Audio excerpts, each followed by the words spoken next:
Green is easily the most powerful color in casual EDH. I even made a whole video about it. You can check it out here. In short, green can do anything as long as there's a creature involved, which isn't a real restriction.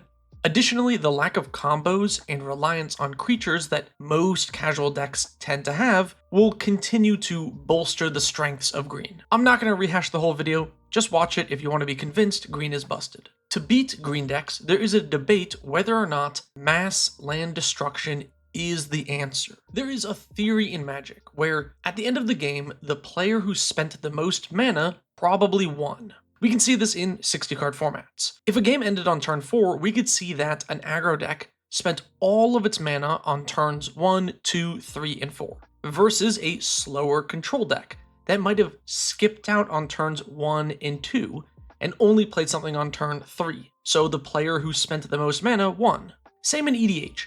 If a fast CDH deck plays their rituals and fast mana, then they probably won and spent the most mana. Green decks do this very well in Casual Commander. They ramp into their higher cost stuff and can play multiple 6 mana, 7 mana, or 8 mana cards. Over the course of the game, it is very likely that the deck that ramped the hardest will spend way more mana than other decks. Additionally, green has very good card draw, so they don't run out of gas and can continually play their big spells. So there's this idea that you can use stacks to prevent them from playing more mana and then bring balance to the table by destroying their lands. And the main argument against that is green decks play lands better than other colors. A turbo ramp deck is more likely to have more lands, cards that search up lands, and ways to get lands from the bin. Which is true. My lands deck plays 48 lands, multiple crucible effects, and cards like Splendid Reclamation. In theory, if you blew up my lands, I would be more likely to recover faster than somebody else.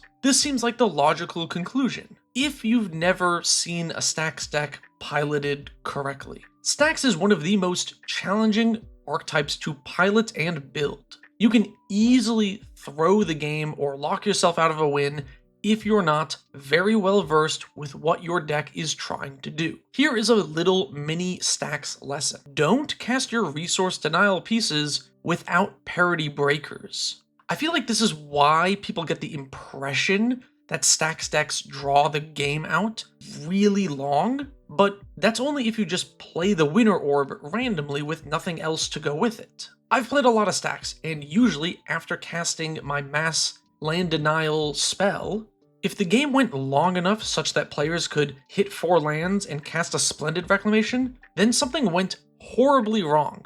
Usually the idea is you get a board and then combo your land destruction with a way to make your lands indestructible, and then push that advantage very far. You can do this in many ways, by playing a lot of mana rocks that tap for a lot of mana, and then blowing up lands, giving your whole board indestructible and then clearing away creatures and lands, or playing the big Stacks effects in tandem with a Planeswalker that has a game-winning ultimate. In theory, you should be able to knock out a player or land a combo pretty quickly, and your opponents should not have the time to recover. So then that's the logical conclusion, right? You should play your land destruction, and it harms green decks more because they're less likely to have mana rocks. So the other non-green decks will be in a slightly better spot. They might even have an arcane signet in play or something. So there we have it. Land destruction when paired with a parity breaker to actually push your advantage is the solution to green decks. Let's all just play bracket 4 and every color will be equally, evenly balanced. Hey, what's that creeping into frame? Is that a counter spell? Huh? Okay, now we get into the problem with mass land destruction against green decks. Even if it harms a land's deck more because I might have a couple of mana rocks in play, land destruction still obliterates my deck. So it's in my best interest to stop your land destruction. I will spend the counterspell because, yes, knocking the green player to a 0% win rate is great for me, but knocking me down to a 2% win rate is probably worse.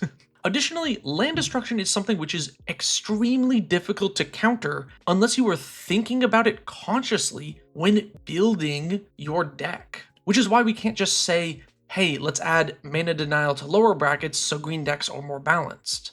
Although I do think cards like Blood Moon are a lot more fair than Armageddon in lower brackets, I still don't think it should apply, because it requires some deck building changes that is difficult for a lot of especially newer players to get around. And we can extend this to other stacks pieces. Yes, a Spreading Plague can stop creature synergies, but the White Weenies deck also needs to remove your stacks piece so they can play. Because other players are incentivized to destroy your stacks pieces, you can't use it to solely slow down the green player. So we need a different solution to balance green. It needs to be something that doesn't require huge deck building changes. It needs to be something that doesn't require you to spend a fortune on upgrading or changing your deck. And I think I found it. But first, I just wanted to say I posted a video on my second channel, and I think it turned out pretty great. It's about the historical accuracy of the medieval times restaurant. Check it out if that sounds interesting to you. Also, Cool Stuff Inc. sponsor the channel. If you use my code TTM at checkout, it'll support the channel and you get a discount. Lastly, peep the Patreon if you want to join the Discord. So, let's crush some green decks. There is one word that can totally beat down ramp decks: politics. And this is also true if there's any stronger deck at the table, not even just a green one. In this instance, I'm substituting the term strong deck for a ramp deck, because in casual EDH, I think naturally a green ramp deck will be a lot stronger since there are fewer combos and games go longer. And long games, green decks spend more mana equals more win, yada yada. Politics completely shifts the dynamic of a casual EDH game and is part of what makes Commander so unique. Instead of a 4-player free-for-all, there are times when it can be a 3v1. A lot of players will play EDH as solitaire for the first 6 turns or whatever, as we all cast our value pieces and ramp in our own little bubbles. But sometimes when you open your eyes and look past your bubble, a player might be very far ahead. They might have ramped and played way bigger things than you. But don't despair, talk to the table. Say, hey, that player has a Tatiova and a Beast Whisperer in play. I can remove one, and you should remove the other. Warn players of the dangers that are presented. You're not alone in this pod. You can say one player has way more resources than everyone as a group, and you should be mindful of that.